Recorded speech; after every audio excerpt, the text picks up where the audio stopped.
Alors maintenant, on commence notre sujet qui est les Hilchot Birkat Hagomel et on va voir en quoi ça concerne les journées qu'on est en train de traverser en ce moment. Alors, on commence par la Gemara, après on va voir le Shulchan Aruch, les Acharonim, tout cela. Donc, dans la Gemara de Brachot, il est enseigné là-bas, Amar Rav Yehuda Amar Rav. Rav Yehuda, au nom de Rav, nous enseigne, Arba'a Tzrichim Lehodot. Il y en a 4 qui doivent remercier Hachem.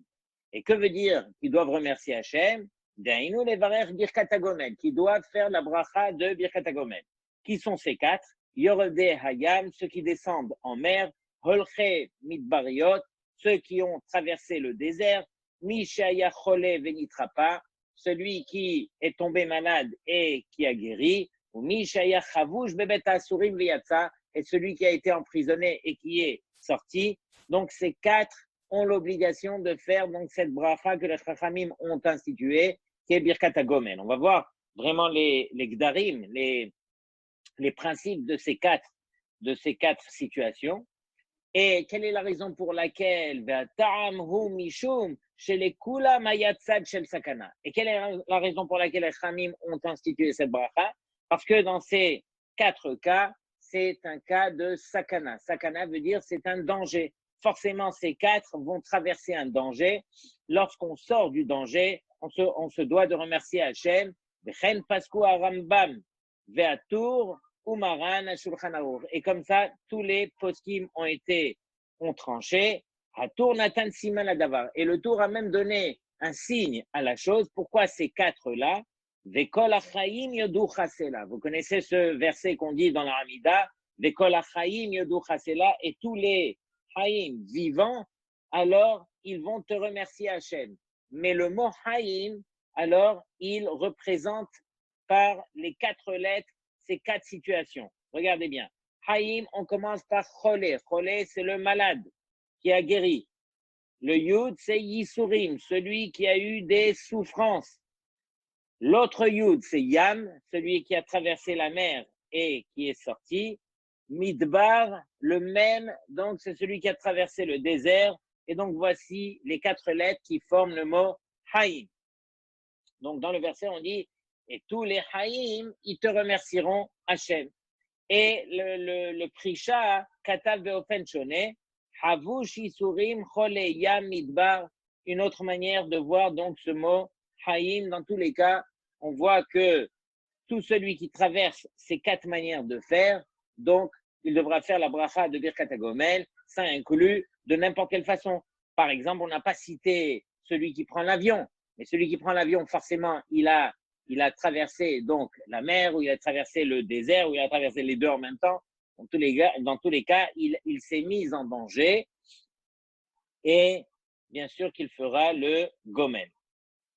Donc, on va voir maintenant quel est le Geder. Comment est-ce qu'on peut définir que veut dire un Chavouche? Chavouche, c'est celui qui a été emprisonné.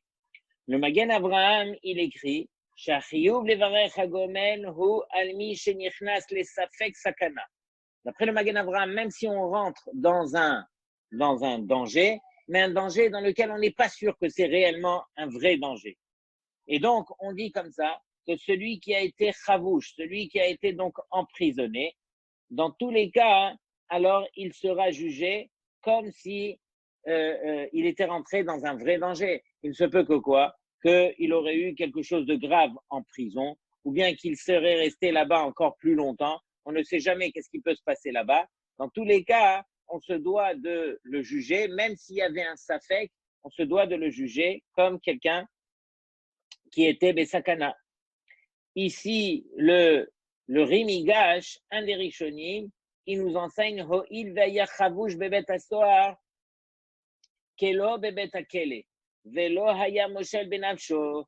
Il parle des prisons de l'époque, que même les prisons de l'époque qui étaient très dangereuses, même si on va dire qu'on ne l'a pas emprisonné dans ces prisons qui étaient des plus dangereuses, quand même lorsqu'on va sortir de là-bas, alors on se doit de remercier Hachem parce que son cas aurait pu s'aggraver et qu'on aurait pu le transférer d'une autre façon. Dans tous les cas, on se doit de faire cette bracha.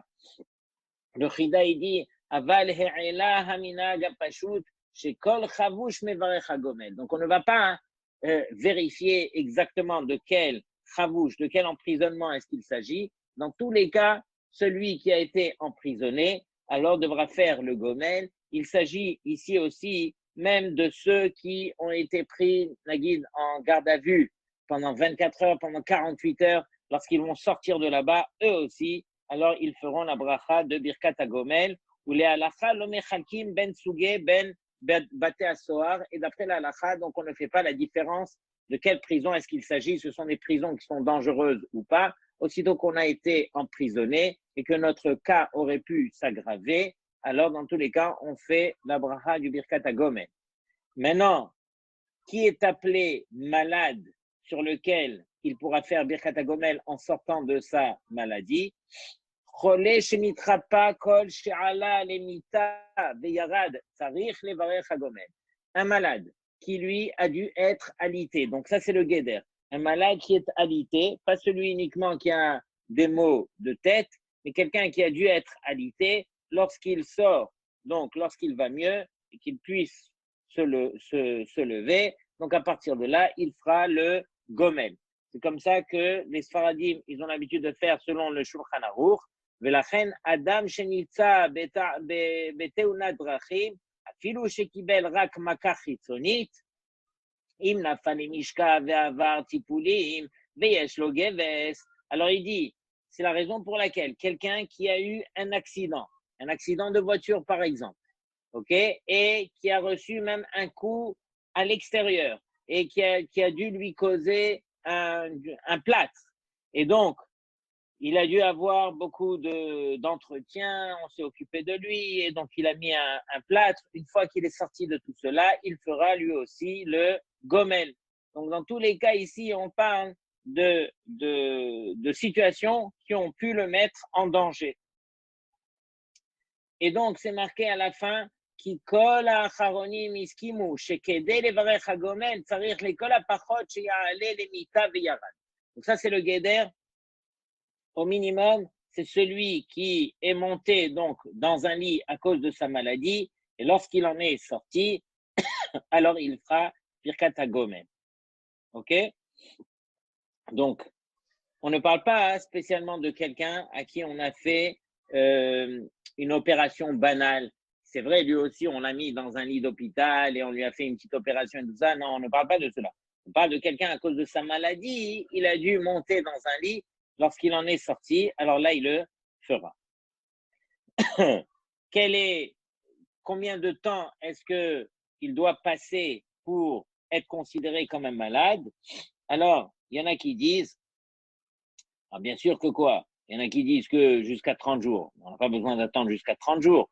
Il y en a qui disent que même un jour, même jusqu'à 3 jours. Donc, la majorité des poskim parlent du montant de 3 jours. À partir de 3 jours, alors là, c'est considéré comme un malade sur lequel il n'y a pas de problème. Il pourra faire le Birkat HaGomel lorsqu'il sort de tout cela. Je vais passer à la haute He. Alors, la haute He, très important, c'est ceux qui sont tombés malades donc du virus, du corona. Est-ce que, donc voilà, ceux qui sont tombés malades du corona, lorsqu'ils sortent des symptômes, est-ce qu'ils doivent faire le gomel, oui ou non? Et dans quel cas, de quels symptômes est-ce qu'il s'agit? Quelle est la gravité? Alors regardez bien parce que c'est en plein d'actualité. Hacholim shenitbeku bemagefat hakorona, donc ceux qui sont tombés malades à cause de ce virus, bederech klal hayulaem tasminim shel chom, en général, ils ont eu donc de la fièvre, ils ont eu beaucoup de fièvre, ou keverosh, ou ils ont eu mal à la tête, veyechlu leagia l'idée sakana, et ils pouvaient même arriver à une situation de danger. Nachon sheyesh cholim shelo igiu l'idée sakana, velo haya lahem chom gavoa, et il y en a d'autres qui ont eu des symptômes plus faibles. Ils n'ont pas eu tellement de fièvre et voilà, ils ne sont pas rentrés dans tous les réels problèmes. Il y en a qui, quand ils ont senti qu'ils avaient le virus, ils ont fait très attention ils ont commencé à boire des boissons chaudes. Ici, il marque du thé chaud. Donc, ils ont fait attention et tout. Alors, on voit que les symptômes ne sont pas déclarés comme chez d'autres personnes. Ou gvar karu mikrim chez les feta mata vechmir. Et il y en a d'autres qu'ils ont eu un petit peu. Et après, on a vu que les choses se sont complètement dégradées et c'est devenu très, très grave. Donc, il dit comme ça en conclusion, la reine. Gam chole corona shelo hayalochom, même celui qui est tombé malade du corona et qui n'a pas eu beaucoup de fièvre. Loker shevuaim o shlosha shvuot ad shenitra pa legamre. Il a pris 2 à 3 semaines avant de guérir complètement. Ubenatayim asur lo latzet kedei shelo yadbik acherim. Et entre-temps, c'était interdit pour lui, il était en confinement, donc c'était quelque part une punition. Donc il était en confinement, il a eu les symptômes qui ne se sont pas déclarés aussi graves, mais il a dû être en confinement pendant 2 à 3 semaines. Quand il va guérir complètement, lui aussi devra faire le gomel, et à plus forte raison pour ceux qui ont eu tous les symptômes, malheureusement, lorsqu'ils sont sortis de tout cela, lorsqu'ils ont été à l'hôpital à plus forte raison, bien sûr qu'ils feront le gomel. Tout ça, on le fait lorsqu'on monte à la Torah. Alors, entre les aliyot, il y en a qui le font à la fin. Alors, il est bien que chacun fasse le gomel. Il est vrai que le gomel, on puisse s'acquitter. Il y en a un qui le fait et qui acquitte tout le monde. Mais le mieux serait que chacun le fasse pour montrer combien cette bracha, elle est chère envers ses dieux, puisqu'il vient pour remercier Hachem. Je ne vais pas m'acquitter de quelqu'un qui est en train de remercier Hachem. Je préfère le faire de moi-même. C'est toujours plus grand. Ensuite, lui, il va passer à ceux qui ont cholé enaim. Donc, ceux qui ont eu un problème aux yeux. Le Shulchan Aruch est très, très mahmir, pointilleux pour toutes les maladies qui peuvent tourner autour des yeux. On est mechalel Shabbat, même sur un safek choli enaim, quelqu'un qui a eu voilà, récemment, on a emmené un groupe de jeunes au ski. Et pendant le ski, il y en a un pendant le Shabbat, son œil a gonflé. Vraiment, on était très, très choqués. On a dû le prendre en voiture et l'amener directement à l'infirmerie. Ils se sont occupés de lui et nous ont dit que vraiment, c'était un cas qui était très grave. Donc, ça nous paraisse grave ou pas, lorsqu'il s'agit des yeux, on doit faire très attention. Le Shulchan Aruch donc nous permet donc de faire de transgresser le Shabbat, comme on a dit, pour aller. Et une fois qu'on est sorti de cela, du fait qu'il s'est mis en danger, alors il fera donc le Birkat à Gomer. OK? Quelqu'un qui a subi donc une opération à l'hôpital, OK? Dans des cas qui étaient assez graves, ça veut dire on lui a fait on l'a endormi, comment on dit ça? Anesthésie générale, et donc on lui a fait une opération, quelle qu'elle soit, lorsqu'il sortira de cela, il fera le Birkat Hagomel. Alors, je vais vous lire aussi ce qu'on apprend de celui qui est rentré dans Safek Sakana. Ok? Souvent, ça peut arriver qu'on se met dans une situation où on s'est mis en danger, mais c'est un danger qui n'est pas sûr. Yesh le'avi re'aya me'agmara, je suis à Yud Gimel. Yesh le'avi re'aya me'agmara baktuvot, shemutar להכניס עצמו לחשש קלוש מאוד של סכנה כדי להציל חברו מוודאי סכנה. Alors, est-ce qu'un homme a le droit de se mettre en danger partiel pour aller sauver son ami qui est en réel danger? שם הובא מעשה מעניין בשלושה מוראים. Là-bas, il y a un מעשה dans la Gemara où on parle de Amemar, Marzoutra et Rabashi, 3 moraïm, שהיו יושבים בפתח ארמונו של מלך פרס. Donc, ils étaient donc à l'entrée du palais du roi de Perse. חלף מלצר והלך לפניהם ובידו תבשיל טעים. Et donc, il y a un des serveurs qui est passé devant eux et il avait un très bon plat. Imrea chazak meod, avec beaucoup de bonne odeur. Shivero panav shel Marzoutra. Marzoutra, lui, sa face, elle a changé. Pourquoi? Parce qu'il a senti la bonne odeur. Et j'imagine qu'il n'avait pas mangé depuis longtemps. Et donc, il a eu envie de cela et c'est se mettre en danger que d'avoir envie de quelque chose et de ne pas le goûter après. La Mishnah beyoma omeret. La Mishnah, elle dit comme ça. Meuberet she'ericha ma'achal beyoma kippurim. Donc, une femme enceinte qui a senti quelque chose, une nourriture qu'elle a eu envie pendant le jour de Yom Kippour, venishtanu panea, et que sa face a changé de couleur à cause de cela, machilim ota miyad, on lui donne à manger tout de suite de ce plat parce que chez l'otagi à l'idée sakana, pour ne pas qu'elle se mette en danger. Aval, diber akatu behove, mais le passou qu'il a parlé, behove, ça veut dire au présent, tout de suite. Velav davka meuberet, et pas seulement pour une femme qui est enceinte, et la kol adam, shehivero panav mereach hamachal, chaque homme qui a perdu donc la couleur de sa face, qui a changé de couleur, lorsqu'il va sentir donc un ma'achal, yachol le'agi al idée sakana, il peut se mettre en danger, donc vadaï que quoi? Que on devra lui donner Ravashi, shechivero panav shel Marzoutra, lorsque Ravashi, donc un de ses compagnons qui a vu Marzoutra changer de couleur, Ichnis etzbao letoch atavshil, il a mis son doigt donc dans le plat, Vesam bepiv shel Marzoutra, et directement il a mis dans la bouche de Marzoutra, Veshava elav nafsho, et son âme est revenue dans son corps, donc il a pu goûter. Amar lo ameltzar,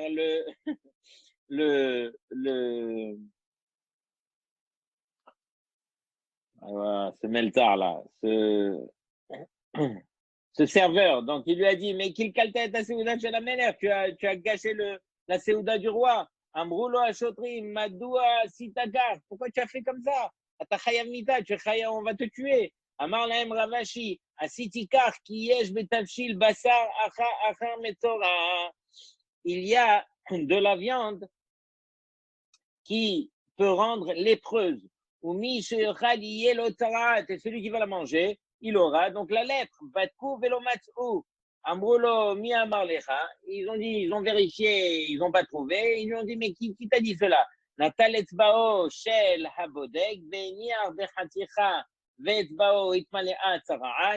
a pris donc le doigt, donc il y a eu un miracle. Il a pris le doigt, il a mis à l'intérieur donc du morceau, et voici que son doigt a eu de la lèpre. Ve'azavo et arav ishi le nafsho ad kana ma'aseh. Donc le ma'aseh s'arrête là, donc il a été sauvé. Velichora ech Rav Ashi ichnis atzmo le safek sakana. Et ici, a priori, pourquoi on nous a raconté tout cela dans la Gemara? Comment est-ce que ce Rav Ashi, il a pu se rendre en danger, se mettre en danger pour sauver donc Marzoutra et la Kanir et Hevin Ravashi shechacha sheragu oto ou katan meod. Ravashi, il a compris de là que quoi? Que il y avait un doute qui se mettait en danger.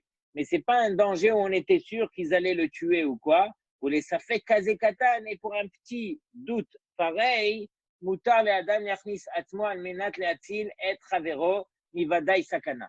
De se mettre dans un petit danger pour sauver quelqu'un qui est dans un danger qui est réel, un danger qui est sûr, alors va dire que quoi? Que dans ce cas, ça serait permis. Mais autrement que cela, alors on essaye d'éviter ce genre de choses, que de se mettre en sakana pour l'autre, ça serait interdit. Et donc, Ikar, la halacha ou les ma'aseh, regardez bien comment est-ce que le Rav, il est possède selon la halacha. Mutar ou mitzvah litrom, kelea achat la chole, klayot. Ça serait permis de donner. Vous savez que lorsque quelqu'un a besoin, d'un rein, transplantation de rein, alors il y a peu de personnes qui peuvent donner le rein à ce malade. Il faut vraiment que ça corresponde à tous les niveaux. Et donc, lorsque on trouve que ça correspond au rein de Réhouven, est-ce que ce Réhouven a le droit de se mettre en danger? et donner donc un de ses reins à Shimon pour lui sauver la vie. Est-ce qu'il a le droit ou pas? D'après la halacha, c'est une mitzvah et c'est permis de donner un rein à un malade qui va mourir. Comme ça, c'est marqué dans la Gemara de Baba Batra, que tout celui qui sauve une âme d'Israël, c'est comme s'il avait sauvé un monde entier. Et donc, regardez bien que ici, ça serait la mitzvah de la Torah de Pikuach Nefesh, de sauver une âme. De toute façon, on a eu l'occasion et on a encore l'occasion que si quelqu'un, chas v'shalom, a les symptômes du virus, alors s'il se protège en se protégeant à lui-même pour ne pas contaminer les autres, ça s'appelle quelqu'un qui a sauvé la vie des autres. Le contraire est vrai aussi. Quelqu'un qui met en danger la vie des autres parce qu'il ne s'est pas protégé, alors c'est un interdit de la Torah. Et cette mitzvah, alors, elle revient donc sur, pour protéger donc ce torem, quelqu'un qui a pris cette responsabilité de donner un rein pour sauver la vie d'un autre, de son frère juif, alors le fait de donner cette mitzvah, elle va le protéger. À condition qu'il s'agit de médecins qui sont vraiment professionnels dans cette opération et qui ont pu faire l'opération comme il se doit, et non pas qu'on ait pris des apprentis, des étudiants qui sont encore à la fac et qui sont en train de s'exercer pour faire ce genre d'opération. On prenne vraiment un médecin qui a beaucoup d'expérience. Et c'est sur cela qu'on dit que celui qui garde la mitzvah, alors il ne connaîtra pas une mauvaise chose. Et c'est là que Akadosh Baruch Hu, il envoie la refoua pour tous les malades du clan d'Israël. On sait que pendant ce confinement, malheureusement, on a perdu pas mal de rabbanim, dont un rav qui était très chachouv, qui lui s'occupait justement des transplantations de reins, et il avait toute une association qui organisait, et il trouvait comment faire pour justement pour que les juifs qui avaient besoin de transplantation, alors il leur trouvait le rein qui était adéquat, il organisait donc les opérations bien faites, et combien de vies il a pu sauver. Le malheureux, il est niftar derrière lui, donc combien de gens sont venus pour essayer de sauver cette association qui fait tellement de bien, donc en Israël entre autres. Et donc voilà, regardez, ça c'est un juif qui a pris sur lui cette mission de sauver la vie des autres justement par les transplantations, etc. Donc on se doit de redoubler d'efforts justement par rapport au bien qui appartient et à sa personne et envers son prochain. Pikuach Nefesh et tout ce qui tourne autour de Sakana, c'est une vraie soulia. C'est une des raisons pour lesquelles les rabbanim ont vraiment crié de la façon la plus claire, la plus forte, que lorsque c'était interdit de prier dans les choux, lorsqu'on pouvait mettre des gens autour de nous en danger, alors il était hors de question que de suivre la halacha des rabbanan, que de prier Béminyan, plutôt que de suivre celle qui est d'Oraïta, de sauver la vie des gens, de mettre en danger la vie des gens pour une halacha des rabbanan. Et le Shulchan Aruch le dit, vaut mieux ne pas le dire souvent parce qu'on peut tomber dans un piège, mais le Shulchan Aruch, il dit, Hishtadel, l'homme devra faire les efforts pour prier Béminyan. Le Shulchan Aruch n'a pas dit que c'était une obligation, il n'a pas parlé du terme de chayav, on est obligé ou quoi. Ishtadel, on doit faire ishtadlut pour prier. Bien sûr que quand on peut, il faut, et c'est une obligation, maintenant qu'on peut, donc ça devient une obligation. Mais encore une fois, quand on ne peut pas, quand il y a un danger, quand il y a un doute, même sur un safek sakana comme on est en train de voir ici, alors on peut se consoler à dire que lorsque j'ai prié Beyachid, alors je l'ai fait parce que j'étais anous, j'étais contraint, et de la même façon qu'Akadosh Baruch Hu, il écoute la prière de celui qui le fait Béminyan, et uniquement lorsqu'on prie Béminyan, c'est là que la tfila est écoutée. Dans un cas où on ne peut pas prier Béminyan parce que c'est interdit, alors Akadosh Baruch Hu, il est merachem et il écoute même la prière du Yachid, mais on se rappelle aussi que, on va terminer avec ces belles paroles, que la tfila qui vient du cœur et celle qui s'exprime par les larmes, c'est évident que c'est la tfila que Akadosh Baruch Hu il attend, et le yachid qui prie par les larmes, c'est évident que sa tfila est exaucée, est écoutée, et il n'y a aucun souci à se faire, même si on prie Beyachid, mais qu'on verse des larmes, alors Akadosh Baruch Hu, il écoute et il exauce comme si on le faisait Beminyan. À nous de prendre ces moments-là de Erev, Rosh Chodesh, Sivan, et de prier pour nos enfants. Combien de fois j'ai écouté un grand Rosh Yeshiva que j'amenais beaucoup d'enfants se faire interroger chez lui, et il me disait, lorsque les enfants sortaient de son bureau, une fois qu'ils avaient suivi l'interrogation, il me disait, mais je ne comprends pas qu'est-ce qui se passe dans notre génération. Il y a tellement peu de parents qui ont compris ce secret qu'on se doit de prier pour la réussite de nos enfants. Mais quoi, les parents, ils arrêtent de prier? Ou bien les parents, parce qu'ils ont prié une fois ou deux, alors ça y est, oui, j'ai prié pour mes enfants. Prier, c'est tous les jours, ça fait partie de notre vie, ça fait partie de notre bouche. De la même façon qu'on respire, on prie. Et donc, lorsqu'on prie, on prie de tout son cœur, de toute son âme. Et lorsqu'il s'agit de la réussite de nos enfants, on ne doit pas baisser les bras et on se doit de continuer, de persévérer. Je termine avec une petite histoire, puisqu'on a l'habitude de raconter pas mal d'histoires dans ces cours-là. J'ai eu le mérite de rencontrer un élève à l'âge de 16 ans. On m'a présenté cet élève dans le cadre d'un centre de jeunes que j'avais ouvert, et cet élève était venu, il venait d'une communauté, il venait de Bondy, et la vérité, il vivait dans les cités avec les Noirs, avec les Arabes, vraiment des très mauvaises fréquentations. On n'avait jamais suivi dans les écoles juives et avait arrêté l'école, je crois, à l'âge même de 13, 14 ans. Et donc, il traînait dans les rues, on peut imaginer la suite. Je l'ai rencontré lorsqu'il avait 16 ans et il m'a fallu pas mal de temps à m'habituer de la manière dont il parlait. Il avait un accent, il parlait comme les goïms et tout ça, c'était un film d'horreur. Et il me dit, écoutez, je veux apprendre à lire. Je veux apprendre à lire. Je n'ai jamais appris, je veux apprendre. Et bien sûr, on se doit à quelqu'un qui veut, alors on se doit de faire le maximum. Et donc, je lui ai donné un avraire, et cet avraire, tous les jours, le prenait pendant 45 minutes pour lui apprendre. Mais on s'est rendu compte avec le temps et avec les semaines qui défilaient que ce garçon n'était pas bouché, mais complètement bouché. Je veux dire, on pouvait lui apprendre le Aleph, 2 jours après, il avait oublié le Aleph, on passait au Guimel, on revenait sur le Aleph, on revenait... C'était interminable. Et donc, l'avraire me disait, non, non, non, non, mais venez avec moi, vous allez vous-même vous rendre compte de la situation. Et donc, je suis venu et moi-même, je me suis assis avec lui, moi-même, j'ai essayé, moi-même, et j'ai vu que oui, oui, oui, on a affaire à un enfant, à un jeune, un mur, malheureusement, ça peut arriver. Et donc, le jeune, lui, ne perdait pas espoir. Il voyait qu'il ne réussissait pas. Mais il était toujours avec le sourire et la bonne humeur et il revenait tous les jours, tous les jours.